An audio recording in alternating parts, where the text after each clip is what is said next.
Hello YouTube, it's Tony. So today I'll be showing you a farming money making guide, and so this will be farming herbs. Now there are various requirements, but this is the high level setup. Pretty much this is low risk equipment. So I have the full farmer's outfit. Then I have the wilderness sword 3 or 4. You want to have a shield or an offhand weapon that has mobile perk on it. The next thing I have is Amulet of Glory, and that helps me teleport up to level 30 wilderness. Now if you do have wilderness sword 4, then you can use that instead, but I only have wilderness sword 3.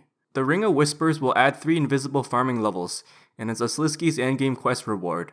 Now I'm not sure how much it helps here. For the farming skill cape, there's a 10% chance of the patch bomb effect. So when harvesting, it'll basically note everything and empty the patch. For anyone who's curious, it also stacks with Green Fingers and Juju Farming Potion. Otherwise you can just use the herbs on the Tool Leprechaun to note them for you. Then finally I have the Supreme Green Fingers aura, and this will give me 10% more herb yield. It also protects herbs for you, but only when it's active, and it only lasts one growth cycle basically. In case anybody does not know, I have the magic secateurs in my tool belt. Nowadays you can actually tool belt this, and you still keep the full effect. So here's my inventory setup. I have 6 herb seeds, and I use Torstos in this case. Then I have 5 herb protectors, and this is basically a new invention device. You can simply buy this off the GE. I also have 1 bloodweed seed, and that is going to be for the bloodweed patch in the wilderness. So for the regular Juju farming potion, I have the 1 dose variant, and this gives me 33% herb yield. You can actually buy this off the GE. So you're just going to want to decant this to 1 dose by talking to an NPC at the GE in Prif or Varrock. Now the reason I use 1 dose is because of bank preset loading purposes, because it does not take the lowest charge, and you'll only need 1 dose for the entire run. You can also bring decorated farming urns as well as urn enhancer, and that gives you extra farming XP.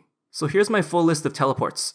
The first teleport I have is Teleport to Trollheim, and this uses 10 water runes, 3 law runes, and 3 astro runes. Then the rest of the teleports are Ectophile, Explorer's Ring 3 or 4, Arty Cloak 4, and a Toon Crystal Teleport Seed. You can use a regular Crystal Teleport Seed, but this one has unlimited charges. Finally, I'm going to set the Tool Leprechaun to automatically super compost the empty herb patches. Now it does cost a little bit of money, but I actually paid it in advance.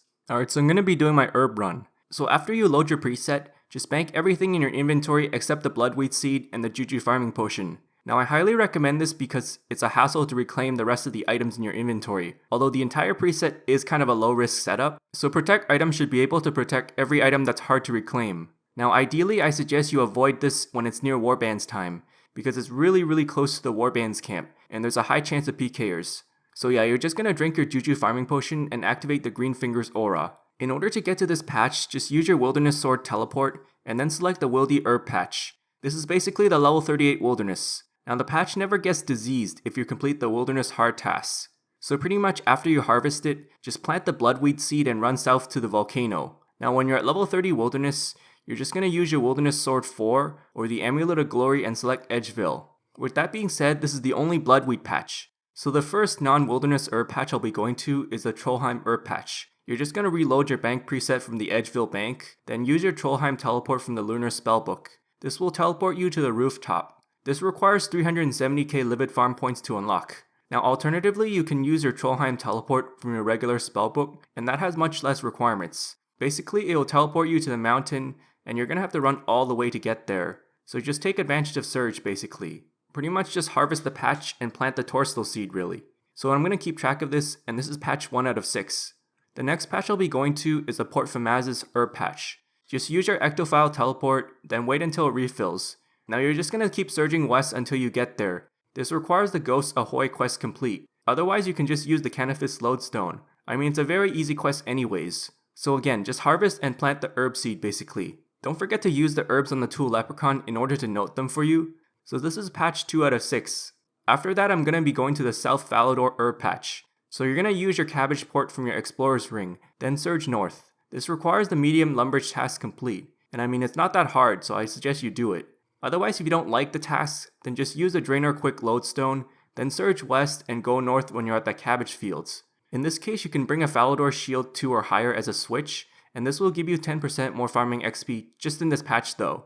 Again, you're just going to harvest and plant the herb seed, and don't forget to use the herbs on the Tool Leprechaun to note it for you. After this patch, you have now completed 3 out of 6 herb patches. So you're just going to quick Lodestone to Cather B, then run northwest and surge. Alternatively, you can use the Lunar Spellbook to teleport you directly, and to teleport you slightly closer. To be honest, I didn't actually bother with it, I just prefer the lodestone. Again, just harvest and plant the herb seed, and use your herbs on the tool leprechaun to note them for you. With that being said, this is patch 4 out of 6 complete. Alright, so the next patch I'll be going to is the Artie Herb patch.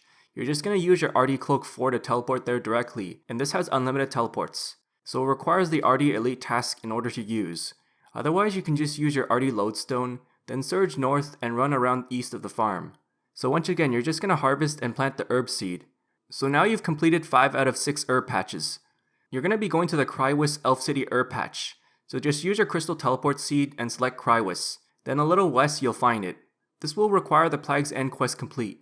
If the Voice of Saren is in Crywis, then you'll get 20% more farming XP, as well as the chance of a Guthix butterfly. So now you've done your entire herb run, because this is the 6th and last herb patch. So in conclusion, this whole run took me 5 minutes. For anyone who's curious why I didn't use Herb Protector, it's currently bugged so that Greenfinger's aura does not actually allow Herb Protectors to be used. So in order to use the Herb Protector, you're just going to have to unequip your aura. Now again, like I said before, the aura only protects you one growth stage instead of all the growth stages, so it doesn't always guarantee that it will survive fully. With that being said, by going through all the patches again, it'll take 1.5 extra minutes. I would say it's still well worth doing. I mean, I hope this bug gets fixed eventually. So anyways, in total I farmed 65 Torstos and 14 Bloodweeds. I'm not sure about the exact yield, but you can profit approximately 400k from an herb run. This includes the cost of the seeds and the Juju farming potion. I also got 17k farming XP. So honestly, it's pretty amazing GP, and it's actually decent farming XP. So yeah, thanks for watching and I hope it helps. If I missed anything, feel free to ask.